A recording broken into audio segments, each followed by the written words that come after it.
इस वीडियो में हम लोग class 12th chemistry Bihar board VVI objective का जो सीरीज चल रहा था उसका सेट 4 हम लोग इस वीडियो में देखेंगे। और यदि आप पीछे का सेट 1, सेट 2, सेट 3 नहीं देखे हैं, डिस्क्रिप्शन में प्लेलिस्ट का लिंक मिल जाएगा, आप उसको देख सकते हैं। ठीक है, तो चलिए हम लोग स्टार्ट करते हैं। आपका फर्स्ट क्वेश्चन क्या है? क्रिस्टलीय ठोस को निम्नलिखित में से किस नाम से जाना जाता है? तो क्रिस्टलीय ठोस को हम लोग क्या कहते हैं? तो वास्तविक ठोस भी कहते हैं। वास्तविक ठोस क्या बोलते हैं उसको? वास्तविक ठोस। ठीक है, देखिए कोई ठोस है कितने प्रकार के होती है? ठोस को दो प्रकार के में बांटा जाता है। एक को बोलते हैं क्रिस्टलीय ठोस, ठीक है, एक को बोलते हैं अक्रिस्टलीय ठोस। अक्रिस्टलीय ठोस, ठीक है। क्रिस्टलीय ठोस को हम लोग एक और भी नाम देते हैं जिसको हम लोग बोलते हैं वास्तविक ठोस। क्या कहते हैं? वास्तविक ठोस। क्रिस्टलीय को वास्तविक कहते हैं, अक्रिस्टलीय को क्या कहते हैं? तो आभासी ठोस कहते हैं। आभासी ठोस। क्रिस्टलीय ठोस का एग्जाम्पल या वास्तविक ठोस का एक एग्जाम्पल क्या होता है? एक आध दो क्या होता है? हीरा, ठीक है, क्या है? क्रिस्टलीय ठोस है। NaCl क्या है? क्रिस्टलीय ठोस है। ग्रेफाइट क्या है? क्रिस्टलीय ठोस है। और क्रिस्टलीय ठोस का एग्जाम्पल कुछ हो सकता है जैसे कांच, ठीक है, रबर, ये सब क्या है? अक्रिस्टलीय ठोस है। तो इस वाले क्वेश्चन का जो आंसर हो जाएगा ऑप्शन ए हो जाएगा। नेक्स्ट क्वेश्चन देख लीजिए, क्या है क्वेश्चन? निम्नलिखित में से कौन सा एक आयनिक ठोस है? आयनिक ठोस है, देखिए I2 तो नहीं होगा, हीरा भी आयनिक ठोस नहीं होगा। हीरा तो कौन सा ठोस है बताइए? नेटवर्क ठोस, सहसंयोजक ठोस है, ठीक है। P4O10 भी नहीं होगा, तो इसका आंसर ऑप्शन बी हो जाएगा, LiF। ये जो होता है वो आपका एक आयनिक ठोस होता है, ठीक है। आयन की बात आ जाए, आयन आयन आयनिक ठोस किससे मिलकर बना होगा? तो आयन से मिलकर बना होता है, दो आयन से। तो आयनिक ठोस वहीं पे बनता है कब? जब धातु और अधातु मिलता है। धातु अधातु मिलता है तब जाके आयनिक कंपाउंड बनता है, और वैसे ठोस को हम लोग आयनिक ठोस कह देते हैं। तो देखिए Li क्या है? इसमें धातु है, फ्लोरीन क्या है? अधातु है, तो ये आयनिक ठोस है। जैसे NaCl, NaCl आपका क्या है? आयनिक ठोस है। KCl आपका क्या है? आयनिक ठोस है, ठीक है। एक धातु होना चाहिए, एक अधातु होना चाहिए, तो यहीं से हम लोग देख लेते हैं कि आयनिक ठोस है। चलिए अगला क्वेश्चन देखिए, क्या है? 3 नंबर क्वेश्चन, उल्टा प्रासरण का उपयोग मुख्य रूप से कहाँ होता है? तो उल्टा प्रासरण का उपयोग हम लोग जल को शुद्ध करने के लिए करते हैं। क्या कहते हैं? जल को शुद्ध करने के लिए उल्टा प्रासरण का हम लोग इस्तेमाल करते हैं। जैसे हमको समुद्री जल से हमको मीठा जल बनाना पड़े, तो उसमें भी हम लोग उल्टा प्राशन का यूज करते हैं, ठीक है। उसमें लगभग 30 ATM दाब आरोपित किया जाता है। चलिए इसमें इसका आंसर क्या हो जाएगा? ऑप्शन ए हो जाएगा, जल को शुद्ध करने में।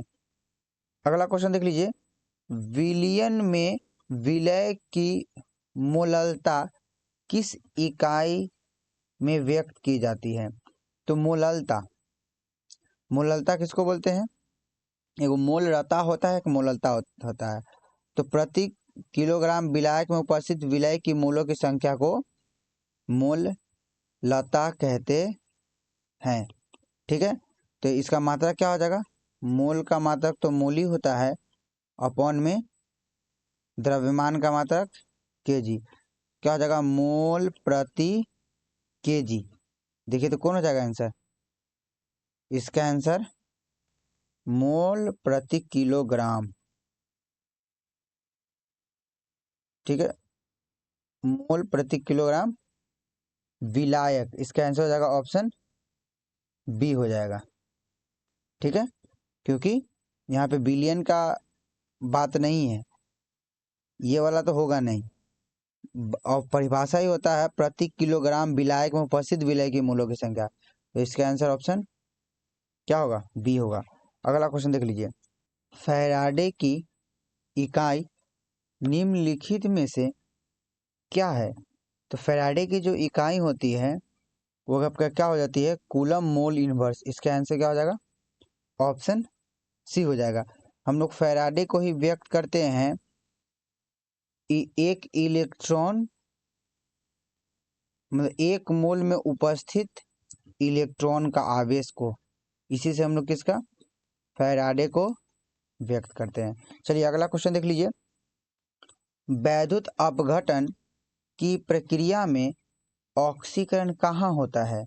तो वैद्युत अपघटन की प्रक्रिया में जो ऑक्सीकरण होता है वो एनोड पर होता है।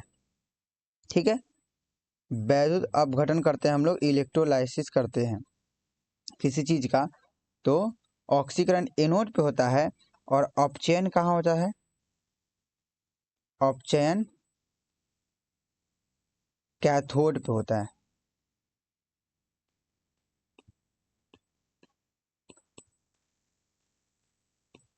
कैथोड पर। ठीक है, अगला क्वेश्चन देख लीजिए।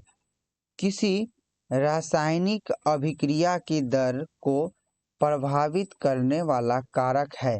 तो किसी रासायनिक अभिक्रिया की दर को, तो अभिक्रिया की जो दर होती है उसको तापमान भी प्रभावित करती है, सांद्रण भी प्रभावित करती है, और उत्प्रेरक भी प्रभावित करती है। ठीक है, इसका क्या हो जाएगा? ऑप्शन डी इसका आंसर हो जाएगा। यही आपका आ जाता कि अभिक्रिया की दर स्थिरांक के को कौन प्रभावित करती है? तो वो केवल ताप प्रभावित करती है। ये कहाँ से पता चलता है? तो आर्हेनियस का समीकरण से पता चलता है। के इक्वल टू ए इक्के पावर माइनस ई ए अपॉन में आर टी से। ठीक है, यहीं से पता चलता है कि जो अभिक्रिया का दर स्थिरांक होता है उसको सिर्फ ताप प्रभावित करता है। अगला क्वेश्चन चलते हैं। देखिए आ ही गया। आर्हेनियस का सही समीकरण निम्नलिखित में से कौन सा है? तो वही के इक्वल टू ए डॉट इक्के पावर माइनस ई ए अपॉन में आर टी।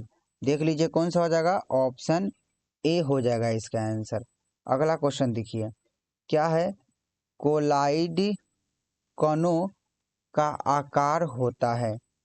तो कोलाइड कणों का आकार क्या होता है? तो इसका जो आंसर हो जाएगा ऑप्शन ए हो जाएगा। सेंटीमीटर में 10 के पावर -5 से 10 के पावर -7 सेंटीमीटर होता है। तो इसके लिए आंसर ऑप्शन ए हो जाएगा। चलिए आपको हम दे रहे हैं कि नैनोमीटर में, आप कमेंट बॉक्स में जो कोलाइड कणों का जो आकार नैनोमीटर में कितना से कितना तक होता है ये आपको कमेंट बॉक्स में बताना है।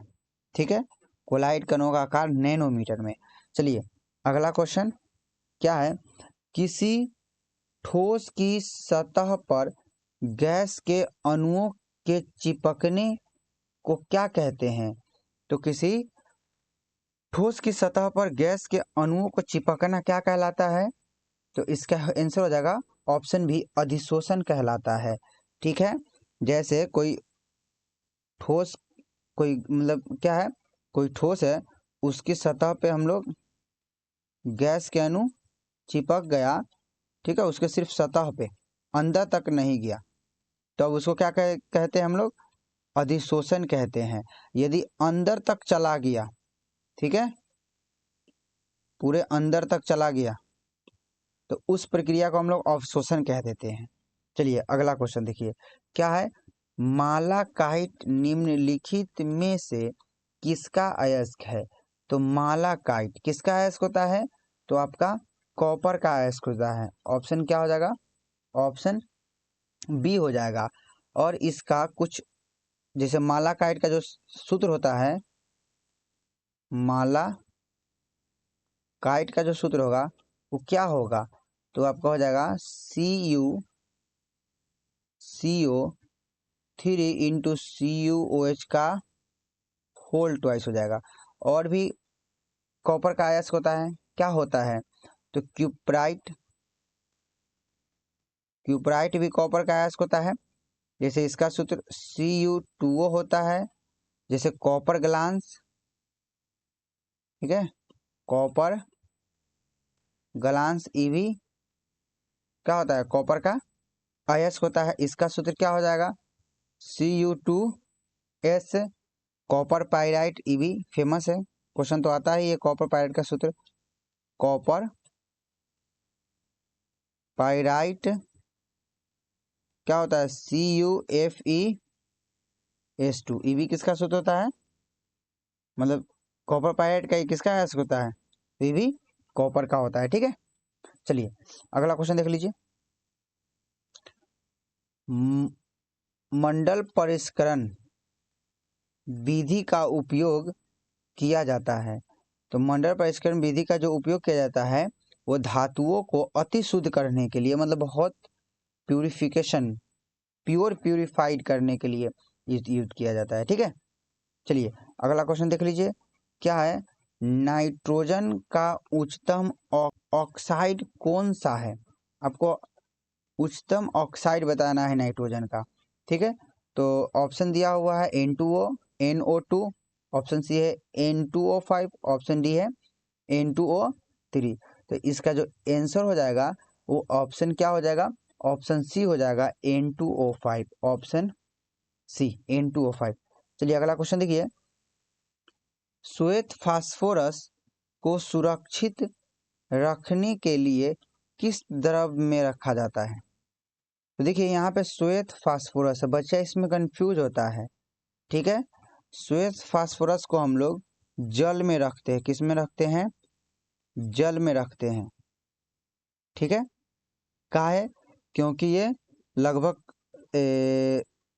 30 डिग्री सेंटीग्रेड के आसपास, मतलब कमरे के ताप पे ये ऑक्सीजन से अभिक्रिया कर जल उठता है। तो इसी कारण से इसको हम लोग किस में रखते हैं, जल में रखते थे। अब बच्चा कंफ्यूज क्या होता है कि केरोसिन तेल आ गया, तो केरोसिन तेल में हम लोग सोडियम को रखते हैं और पोटेशियम को। ठीक है, सोडियम और पोटेशियम को हम लोग किस में रखते हैं, केरोसिन तेल में रखते हैं। इस बात को ध्यान में रखिएगा। चलिए अगला क्वेश्चन देख लीजिए, सल्फ्यूरिक अम्ल के औद्योगिक निर्माण की मुख्य विधि है। औद्योगिक निर्माण की जो मुख्य विधि होती है वो संपर्क विधि भी है और 6 कक्ष विधि है। इसका आंसर ऑप्शन सी हो जाएगा। लेकिन ये 6 कक्ष विधि न दिया हो ऑप्शन में तो संपर्क विधि ही बेस्ट है। ठीक है, और सबसे बेहतर अभी जो औद्योगिक प्रोसेस होती है वो संपर्क विधि द्वारा ही होती है। ठीक है, संपर्क विधि में उत्प्रेरक कौन होता है, उत्प्रेरक तो V2O5 होते हैं, वेनेडियम पेंटाऑक्साइड। ठीक है, सल्फ्यूरिक अम्ल का निर्माण संपर्क विधि द्वारा किया जाता है जिसमें उत्प्रेरक वेनेडियम पेंटाऑक्साइड होती है। हैबर विधि किसके निर्माण में होता है, तो अमोनिया के निर्माण में होता है। अमोनिया का औद्योगिक निर्माण जो होता है वो हैबर विधि द्वारा होता है। जस्ट नाइट्रिक अम्ल का निर्माण किस विधि द्वारा होता है, नाइट्रिक अम्ल का निर्माण किस विधि द्वारा, तो इसको हम लोग ओस्टवाल्ड विधि द्वारा होता है, ओस्टवाल्ड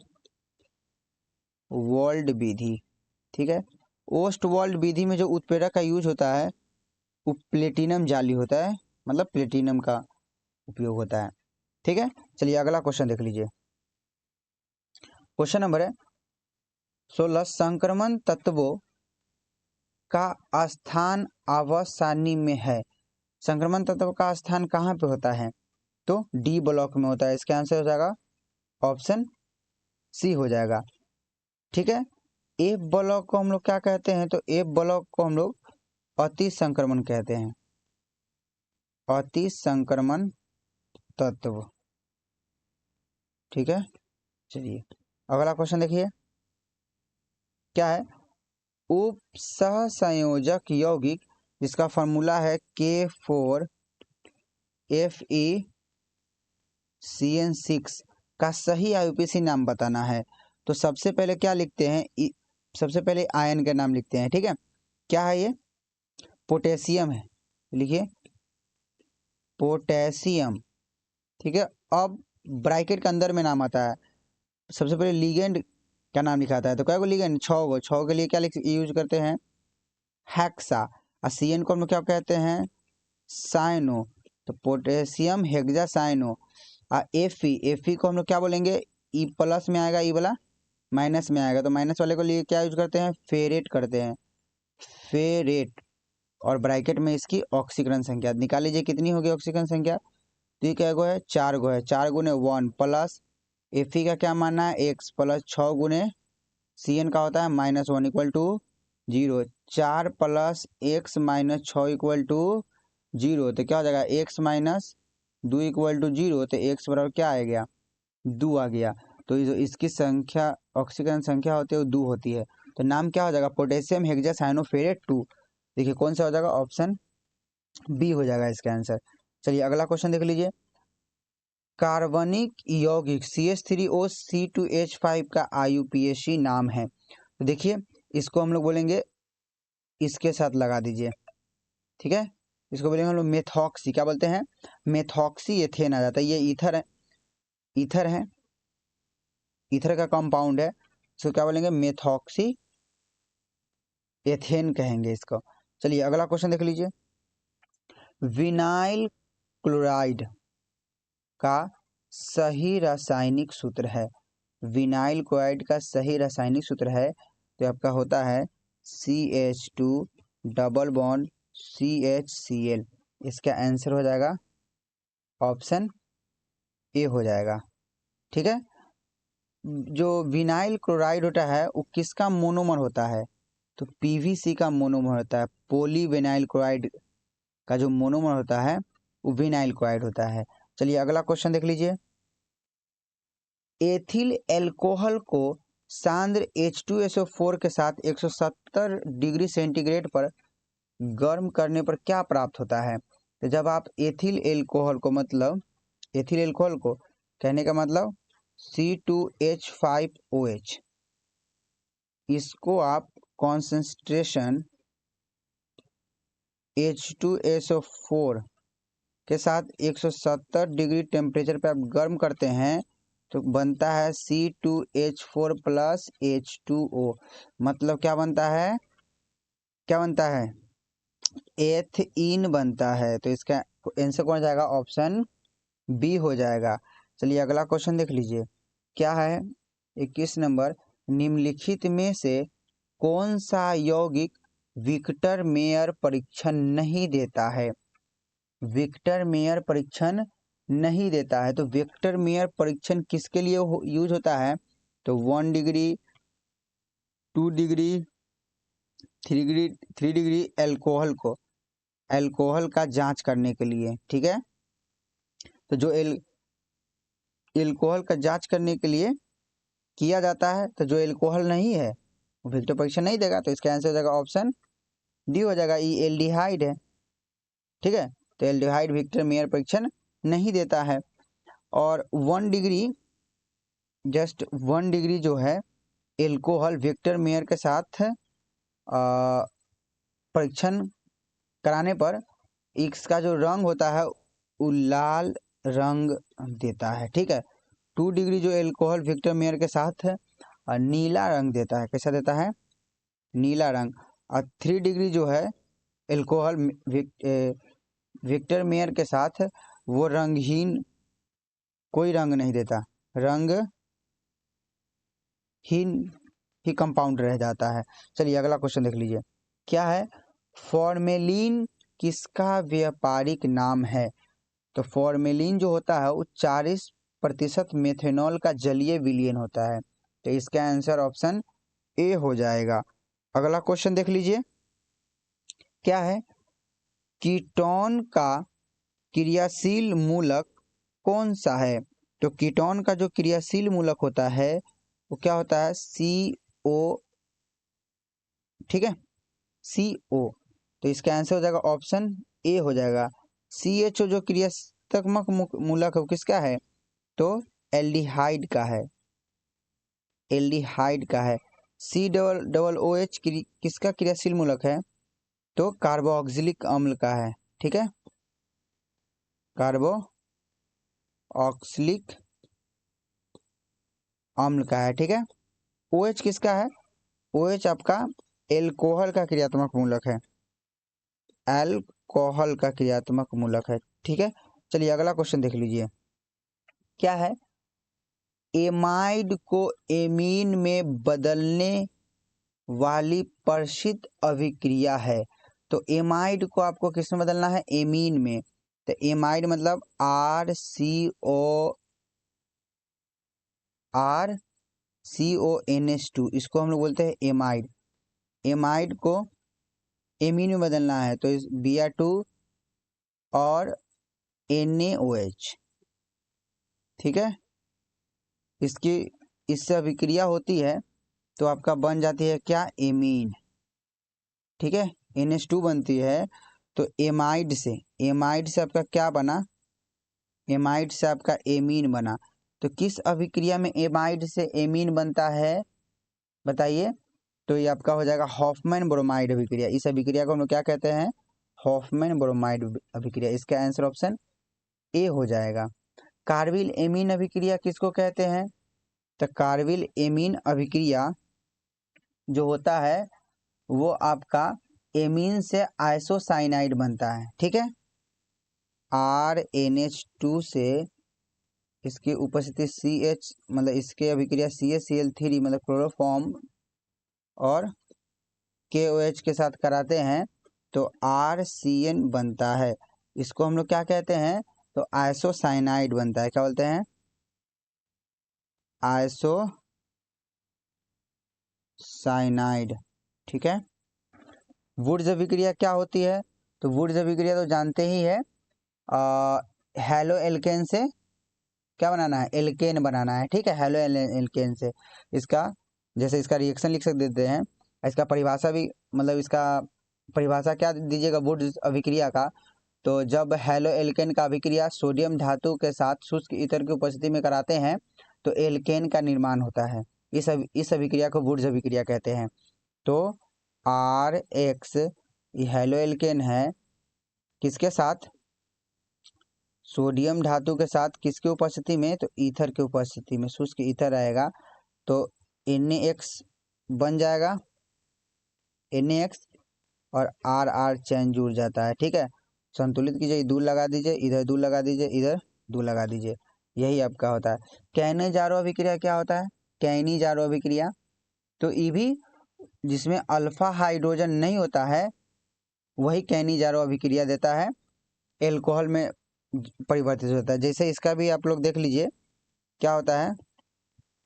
HCHO, इसमें अल्फा हाइड्रोजन है नहीं, इसका अभिक्रिया NaOH के साथ कराते हैं तो CH3OH देता है प्लस CHCOONA। ठीक है, तो ये एल्कोहल का निर्माण कर देता है। चलिए अगला क्वेश्चन देख लीजिए, क्या है, कार्बिल एमीन अभिक्रिया के दौरान क्या बनता है? तो अभी देखिए कार्बिल एमीन अभिक्रिया के दौरान क्या बनता है? कार्बिल एमीन अभिक्रिया के दौरान तो आपका आइसोसाइनाइड बनता है। तो इसका आंसर क्या हो जाएगा? ऑप्शन बी हो जाएगा, आइसोसाइनाइड। अगला क्वेश्चन देख लीजिए, DNA की संरचना में निम्नलिखित में से क्या उपस्थित नहीं होता है? तो DNA की संरचना में DNA में क्या क्या होता है ये पता होना चाहिए। एडिनिन होता है, गुआनिन होता है, थाइमीन होता है और उसके बाद साइटोसिन होता है। इसमें अब्सेंट रहता है यूरासिल। यूरासिल DNA में नहीं होता है। यूरासिल कहाँ होता है? RNA में होता है। ठीक है, तो इसका आंसर ऑप्शन सी हो जाएगा। यदि पूछ दे क्वेश्चन कि आरएनए में क्या कौन सा क्षार नहीं होता है, ठीक है, तो जो आरएनए में थाइमीन जो होता है वो अब्सेंट रहता है, ठीक है। आरएनए में होता क्या क्या है, तो एडेनिन होता है, गुआनिन होता है, उसके बाद क्या होता है, यूरासिल होता है, उसके बाद साइटोसिन होता है, ये सब होता है। डीएनए में यूरासिल अब्सेंट होता है, आरएनए में थाइमीन अब्सेंट होता है, इस बात को ध्यान में रखिएगा, ऑब्जेक्टिव बनते हैं। चलिए अगला क्वेश्चन, सुक्रोज मतलब चीनी का जल अपघटन करने पर क्या प्राप्त होता है। तो जब सुक्रोज का जल अपघटन कीजिएगा तो आपको ग्लूकोज और फ्रक्टोज प्राप्त होता है, C6H12O6 प्लस C6H12O6, दोनों का फार्मूला सेम ही होता है, ग्लूकोज प्लस फ्रक्टोज। ऑप्शन क्या हो जाएगा, ऑप्शन ए हो जाएगा इसका, ठीक है। ग्लूकोज में इसको हम लोग क्या बोलेंगे, ग्लूकोज, ग्लूकोज, ठीक है। और ग्लूकोज में जो क्रियात्मक समूह होती है वो क्या होती है, क्या होती है, CHO एल्डिहाइड होती है। ग्लूकोज का में कायरल कार्बन कितनी होती है, तो 4 होती है। इसको हम लोग बोलेंगे फ्रक्टोज, फ्रक्टोज, फ्रक्टोज में क्रियात्मक समूह क्या होती है, तो CO कीटोन होती है, ठीक है। इसमें कायरल कार्बन की संख्या कितनी होती है, तो 3 होती है, इस बात को ध्यान में रखना है। चलिए अगला क्वेश्चन देख लीजिए, बैकेलाइट किस प्रकार के बहुलक का उदाहरण है, ठीक है। ऑप्शन ए है थर्मोप्लास्टिक, ऑप्शन बी है थर्मोसेटिंग प्लास्टिक, ऑप्शन सी है प्राकृतिक रबर, ऑप्शन डी है लिपिंग जैसा। देखिए ये दोनों बातों को याद करके रखिएगा, थर्मोप्लास्टिक और थर्मोसेटिंग प्लास्टिक। तो थर्मोसेटिंग प्लास्टिक हम लोग उसको कहते हैं, जैसे मानिए कोई ऐसा पदार्थ है, ठीक है, ऐसा बहुलक हम जिसको क्या किए, गर्म किए, ठीक है। गर्म करने के बाद एक बार गर्म कर दिए उसको अस्थायी रूप से फिर से दोबारा गर्म करने पर उसको नहीं पिघला सकते हैं, ठीक है। मतलब एक बार गर्म किए फिर अब दोबारा गर्म करके सोच रहे हैं कि हम उसको पिघला दे तो नहीं पिघलेगा, तो उसी को हम लोग थर्मो सेटिंग प्लास्टिक करते हैं, जिसमें बैकेलाइट होता है, ठीक है। जैसे कंघी उंघी जो बना होता है, आप उसको एक बार जलाइएगा तो जल जाएगा, लेकिन दोबारा आप जलाइएगा ना तो नहीं जलेगा, ठीक है। तो ये आपका थर्मोसेटिंग प्लास्टिक होता है। और थर्मोप्लास्टिक किसको कहते हैं, तो थर्मोप्लास्टिक उसको कहते हैं जो जिसको आप दोबारा पिघलाइएगा फिर से पिघलेगा, फिर से वो ठीक हो जाएगा, ठोस हो जाएगा, फिर से गर्म कीजिएगा फिर से पिघलेगा। तो जैसे इसमें क्या हो सकता है, पॉलीथीन, पॉलीथीन पन्नी को नहीं देखते हैं, ठीक है, ये आपका इसका एग्जाम्पल हो सकता है। पीवीसी पाइप, पीवीसी पाइप ये भी क्या हो सकता है आपका, थर्मोप्लास्टिक हो सकता है। और पोली स्टाइरीन, पोली स्टाइरीन हो सकता है, ठीक है।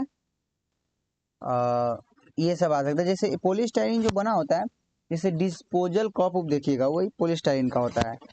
थर्मो सेटिंग प्लास्टिक में बैकेलाइट एक समझिएगा। एक और उदाहरण देख लीजिए, इसमें एक और उदाहरण में आप लोग ध्यान में रखिएगा, जो इसका होता है मेलामाइन भी हम इसको बोल सकते हैं, मेलामाइन, ठीक है।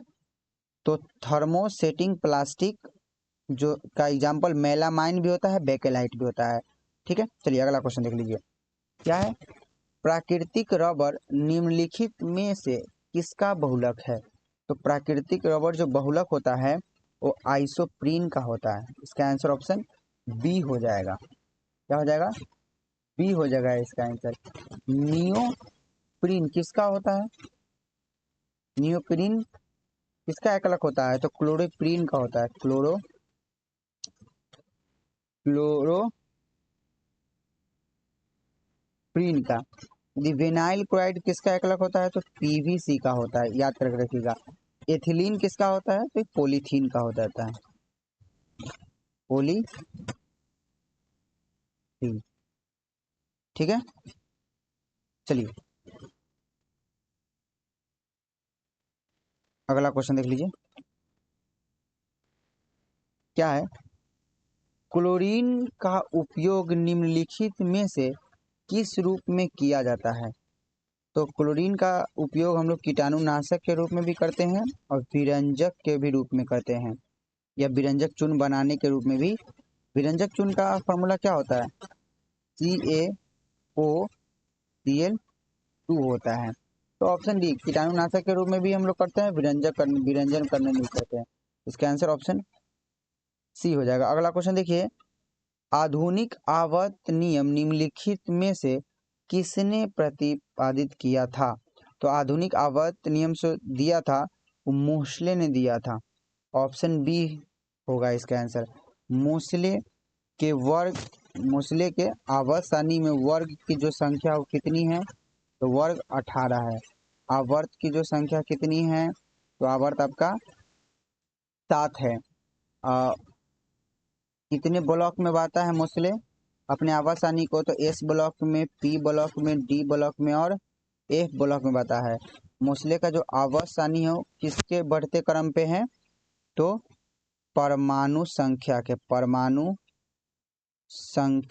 बढ़ते क्रम पे है। ठीक है, परमाणु संख्या के बढ़ते क्रम पे। अगला क्वेश्चन देख लीजिए, क्या है? समुद्री जल से व्यावसायिक रूप से प्राप्त होने वाली तत्व है। तो देखिए, मैग्नीशियम भी प्राप्त होता है समुद्री जल से, सोडियम भी होता है, आयोडीन भी होता है। तो इसका आंसर ऑप्शन डी रखिएगा। चलिए अगला क्वेश्चन देख लीजिए,